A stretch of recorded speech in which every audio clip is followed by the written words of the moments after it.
ಒಂದರ ಪಠ್ಯಪುಸ್ತಕದ ಮೊದಲ ಪಾಠ ಮಗ್ಗದ ಸಾಹಿಬ ಪಾಠದ ಅಭ್ಯಾಸ ಪ್ರಶ್ನೋತ್ತರಗಳನ್ನು ನೋಡೋಣ. ನಮ್ಮ ಈ ಒಂದು ಪ್ರಶ್ನೆಯ ಉತ್ತರಗಳ ವಿಡಿಯೋದಲ್ಲಿ ಉತ್ತರಗಳು ತುಂಬ ಸರಳ ಇದ್ದಾವೆ, ಸುಲಭ ಇದ್ದಾವೆ, ಉತ್ಕೃಷ್ಟ ಗುಣಮಟ್ಟದ ಉತ್ತರಗಳನ್ನು ಸೇರ್ಪಡೆ ಮಾಡಿ ನಿಮಗಾಗಿ ಕೊಟ್ಟಿದ್ದೀವಿ. ಸೊ ಕನ್ನಡ ಅಲ್ಲದೆ ಎಲ್ಲ ವಿಷಯಗಳಲ್ಲಿ ಕೂಡ ನಿಮಗೆ ಪ್ರತಿ ಪಾಠದ ಪ್ರಶ್ನೋತ್ತರಗಳ ವಿಡಿಯೋಗಳು ಸಿಗ್ತವೆ. ವಿಡಿಯೋದ ಡಿಸ್ಕ್ರಿಪ್ಷನ್ ಬಾಕ್ಸ್ನಲ್ಲಿ ನಾನು ಪ್ಲೇಲಿಸ್ಟ್ ಲಿಂಕನ್ನು ಸಜೆಸ್ಟ್ ಮಾಡಿದ್ದೀನಿ, ಅವುಗಳನ್ನು ನೋಡಿ ಅಂತ ಹೇಳ್ತಾ ವಿಡಿಯೋನ ಲೈಕ್, ನಿಮ್ಮ ಗೆಳೆಯರಿಗೊಂದು ಶೇರ್. ನೀವು ಫಸ್ಟ್ ಟೈಮ್ ವಾಚ್ ಮಾಡ್ತಿದ್ರೆ ಸಬ್ಸ್ಕ್ರೈಬ್ ಮಾಡೋದನ್ನು ಮಾತ್ರ ಮರೆಯದಿರಿ. ಏಕೆಂದರೆ ನಮ್ಮದೇ ವಾಟ್ಸಪ್ ಚಾನಲ್ ಅದ, ಟೆಲಿಗ್ರಾಮ್ ಗ್ರೂಪ್ಗಳಲ್ಲಿ ಈ ಎಲ್ಲ PDF ಶೇರ್ ಮಾಡ್ತಾ ಇರ್ತಾರೆ. ಸೊ ಅದನ್ನು ಕೂಡ ಜಾಯ್ನ್ ಆಗಿ ಅಲ್ಲಿ ಇವುಗಳ ಬೆನಿಫಿಟನ್ನು ತಗೊಳ್ರಿ. ಸೊ ಫಸ್ಟ್ ಸ್ನೇಹಿತರೆ, ನಮಗೆ ಗೊತ್ತಿರಬೇಕು ಲೇಖಕರ ಪರಿಚಯ. ಸೊ ಪಾಠದ ಲೇಖಕರು ಬಂದ್ಬಿಟ್ಟು ಬಾಗಲೋಡಿ ದೇವರಾಯರು. ಸೊ ಪರಿಚಯ: ಶ್ರೀ ಬಾಗಲೋಡಿ ದೇವರಾಯ ಅವರು ಕ್ರಿಸ್ತಶಕ 1927ರಲ್ಲಿ ದಕ್ಷಿಣ ಕನ್ನಡ ಜಿಲ್ಲೆಯ ಬಾಗಲೋಡಿಯಲ್ಲಿ ಜನಿಸಿದರು. ಇವರು ಮಂಗಳೂರಿನ ಸರ್ಕಾರಿ ಕಾಲೇಜಿನಲ್ಲಿ ಪ್ರಾಧ್ಯಾಪಕರಾಗಿದ್ದರು.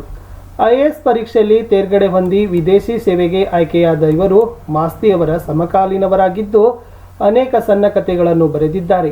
ಇವರು ಭಾರತದ ರಾಯಭಾರಿಯಾಗಿ Italy, Nepal, Nigeria, Philippines, New Zealand, Bulgaria ಮೊದಲಾದ ದೇಶಗಳಲ್ಲಿ ಕಾರ್ಯನಿರ್ವಹಿಸಿದ್ದಾರೆ. ಇವರು ಹುಚ್ಚು ಮನಸ್ಸಿನ ಮುನಸಿಫ್ ಮತ್ತು ಇತರ ಕಥೆಗಳು, ಆರಾಧನಾ, ರುದ್ರಪ್ಪನ ರೌದ್ರ ಮತ್ತು ಇತರ ಕಥೆಗಳು ಮೊದಲಾದ 26 ಕೃತಿಗಳನ್ನು ರಚಿಸಿದ್ದಾರೆ. ಮಗ್ಗದ ಸಾಹೇಬ ಎನ್ನುವ ಸಣ್ಣ ಕಥೆಯನ್ನು ಶ್ರೀ ಬಾಗಲೋಡಿ ದೇವರಾಯ ಅವರ ಸಮಗ್ರ ಕಥೆಗಳು ಎನ್ನುವ ಕಥಾ ಸಂಕಲನದಿಂದ ಆಯ್ದುಕೊಳ್ಳಲಾಗಿದೆ.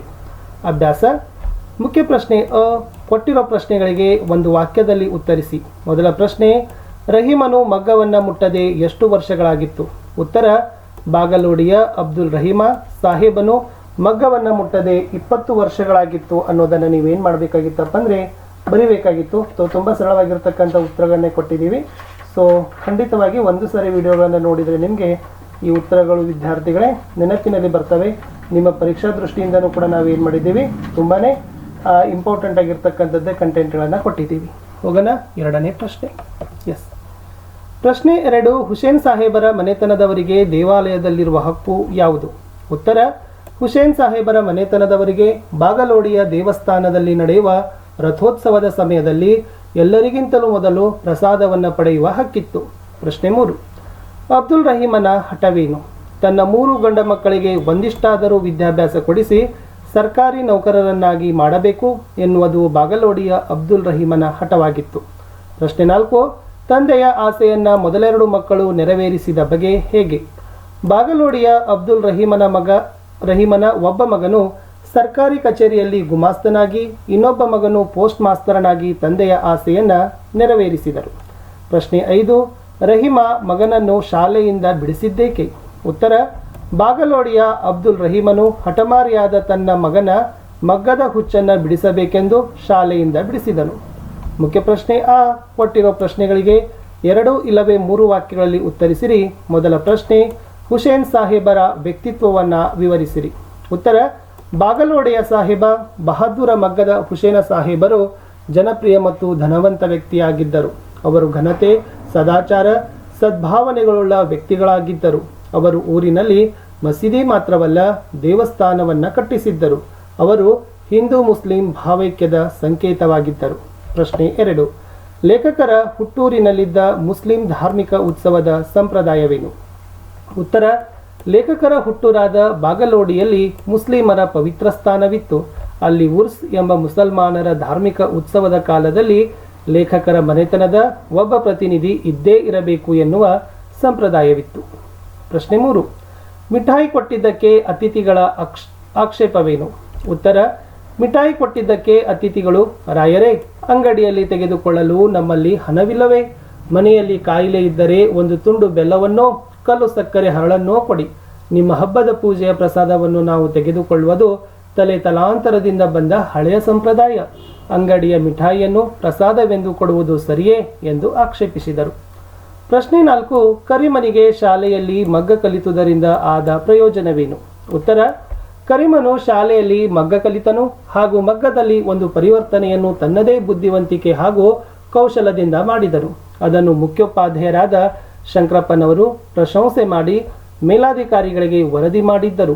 ಅದರ ಫಲಸ್ವರೂಪವಾಗಿ ಕರೀಮನಿಗೆ ಸರ್ಕಾರದಿಂದ ಒಂದು ಬೆಳ್ಳಿಯ ಪದಕವೂ ಒಂದು 100 ರೂಪಾಯಿಯ ಬಹುಮಾನವೂ ದೊರೆಯಿತು. ಮುಂದಿನ ಪ್ರಶ್ನೆ 5: ಶಾಲಾ ವಾರ್ಷಿಕೋತ್ಸವದಂದು ಕರೀಮ ಮಾಡಿದ ಕೆಲಸವೇನು? ಉತ್ತರ: ಶಾಲೆಯ ವಾರ್ಷಿಕೋತ್ಸವದ ಸಮಾರೋಪದಲ್ಲಿ ಹಳೆಯ ವಿದ್ಯಾರ್ಥಿಗಳ ಒಂದು ನಾಟಕವಿತ್ತು. ಅದರಲ್ಲಿ ಕರೀಮನು ಸ್ತ್ರೀ ಪಾತ್ರ ಮಾಡಿದ್ದನು. ಅದಕ್ಕೆಂದು ತಾಯಿಯಿಂದ ಗೌಪ್ಯವಾಗಿ ಹಳೆ ಕಾಲದ ಚಿನ್ನದ ಸರವನ್ನ ಅಲಂಕಾರಕ್ಕೆಂದು ಎರವಲು ತೆಗೆದುಕೊಂಡು ಬಂದಿದ್ದನು. ನಾಟಕ ಮುಗಿದ ನಂತರ ಮನೆಗೆ ಹೋಗದೆ ಎಲ್ಲೋ ಮಾಯವಾಗಿ ಹೋದನು. ಮುಖ್ಯ ಪ್ರಶ್ನೆ ಈ ಕೊಟ್ಟಿರುವ ಪ್ರಶ್ನೆಗಳಿಗೆ 4 ಇಲ್ಲವೇ 5 ವಾಕ್ಯಗಳಲ್ಲಿ ಉತ್ತರಿಸಿರಿ. ಮೊದಲ ಪ್ರಶ್ನೆ: ನವೀನ ಶಿಕ್ಷಣದ ವೈಶಿಷ್ಟ್ಯಗಳೇನು? ಉತ್ತರ: ಮಹಾತ್ಮ ಗಾಂಧಿಯವರ ಪ್ರೇರಣೆಯಿಂದ ಕೆಲವು ಶಾಲೆಗಳಲ್ಲಿ ನವೀನ ಶಿಕ್ಷಣ ಆರಂಭವಾಯಿತು. ಈ ವ್ಯವಸ್ಥೆಯಲ್ಲಿ ವಿದ್ಯಾರ್ಥಿಗಳಿಗೆ ಹಲವು ತರಹದ ಔದ್ಯೋಗಿಕ ಶಿಕ್ಷಣವನ್ನು ಕೊಡಲಾಗುತ್ತಿತ್ತು ಹಾಗೂ ಅವರಲ್ಲಿ ಹಸ್ತಕೌಶಲವನ್ನು, ದೇಹಶ್ರಮದಲ್ಲಿ ಗೌರವ ಭಾವವನ್ನುಂಟು ಮಾಡಲಾಗುತ್ತಿತ್ತು. ವಿದ್ಯಾರ್ಥಿಗಳಲ್ಲಿ ಕೆಲವರಿಗೆ ಬಡಗಿಯ ಕೆಲಸ, ಕೆಲವರಿಗೆ ಬೆತ್ತದ ಕುರ್ಚಿ ಇತ್ಯಾದಿ ಸಾಮಗ್ರಿಗಳನ್ನು ಮಾಡುವ ಕೆಲಸ, ಕೆಲವರಿಗೆ ಕೃಷಿ ಕೆಲಸ, ಕೆಲವರಿಗೆ ಮಗ್ಗದ ಕೆಲಸವನ್ನು ಕಲಿಸುತ್ತಿದ್ದರು. ಶಾಲೆಗಳಲ್ಲಿ ಔದ್ಯೋಗಿಕ ಶಿಕ್ಷಣ, ಮಕ್ಕಳ ಆಸಕ್ತಿಗೆ ಪೂರಕವಾದ ಶಿಕ್ಷಣ ನೀಡುವುದು, ಸ್ವಯಂ ಉದ್ಯೋಗಕ್ಕೆ ಪ್ರೇರಣೆ ನೀಡುವುದು ಇದರ ಮೂಲ ಉದ್ದೇಶವಾಗಿತ್ತು. ಪ್ರಶ್ನೆ 2: ಶಂಕರಪ್ಪ ಅವರು ರಹೀಮನ ಬಳಿಗೆ ಸಂಧಾನಕ್ಕಾಗಿ ಬಂದ ಪ್ರಸಂಗವನ್ನು ತಿಳಿಸಿ. ಉತ್ತರ: ಶಂಕರಪ್ಪ ಅವರು ಕರೀಮನ ತಂದೆಯಾದ ರಹೀಮನ ಬಳಿಗೆ ಬಂದು ಕರೀಮನನ್ನು ಮನೆಗೆ ಸೇರಿಸುವಂತೆ 1 ಗಂಟೆ ಗೋಗರೆದರು. ಆದರೆ ಅದು ನಿಷ್ಫಲವಾಯಿತು. ಒಂದು ಪದವನ್ನು ಕೇಳುವ ತಾಳ್ಮೆ ಮುದುಕ ರಹೀಮನಿಗೆ ಇರಲಿಲ್ಲ. ರಹೀಮನು ಶಂಕರಪ್ಪ ಅವರನ್ನು ಕುರಿತು, ಸಾಹೇಬ, ಬಹದ್ದೂರ ಹುಸೇನ್ ಸಾಹೇಬರ ಕೀರ್ತಿಗೆ ಮಸಿ ಹಚ್ಚಿದ್ದಾನೆ. ಈ ಮಾತಿನಲ್ಲಿ ನೀವು ಅಡ್ಡಬಾಯಿ ಹಾಕಬೇಡಿ. ನೀವು ಕಲಿಸಿದ ಪಾಠದಿಂದಲೇ ಈ ಹಠವಾದಿ ನಮ್ಮ ವಂಶದ ಕೀರ್ತಿಯನ್ನ ಮಣ್ಣುಪಾಲು ಮಾಡಿದನು. ಹಣ ತಂದಿದ್ದಾನಂತೆ, ಕಳವಿನ ಹಣವೋ ದೊರಡೆಯ ಹಣವೋ ಎಂದು ಸಿಡುಕಿದನು.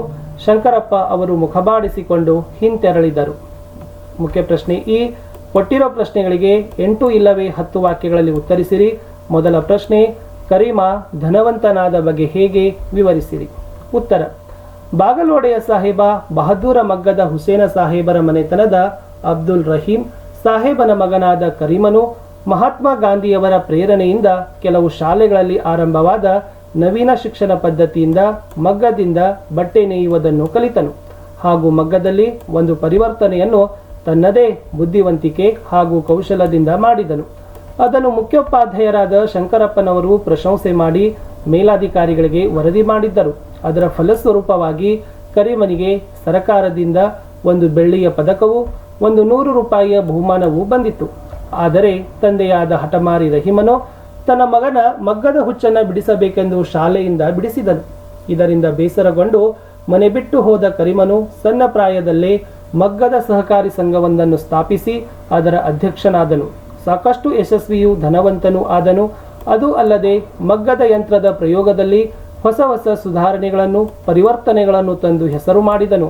ಭಾರತ ಸರ್ಕಾರದ ರಾಷ್ಟ್ರಪತಿಯವರು ಇವನ ಸಾಧನೆಯನ್ನು ಮೆಚ್ಚಿ ಪದ್ಮಭೂಷಣ ಬಿರುದನ್ನು ಕೊಟ್ಟು ಗೌರವಿಸಿದರು. ಹೀಗೆ ಕರೀಮನು ಧನವಂತನಾದನು. ಪ್ರಶ್ನೆ 2: ರಹೀಮನಿಗೆ ಮಗ್ಗದ ಬಗ್ಗೆ ದ್ವೇಷ ಉಂಟಾಗಲು ಕಾರಣವೇನು? ಉತ್ತರ: ಬಾಗಲೋಡೆಯ ಸಾಹೇಬ ಬಹದ್ದೂರ ಮಗ್ಗದ ಹುಸೇನ ಸಾಹೇಬರ ಮನೆತನದ ಅಬ್ದುಲ್ ರಹೀಂ ಸಾಹೇಬನಿಗೆ ಮಗ್ಗದ ಸಾಹೇಬ ಎಂದು ಹೇಳಿದರೆ ಬಹಳ ಸಿಟ್ಟು ಬರುತ್ತಿತ್ತು.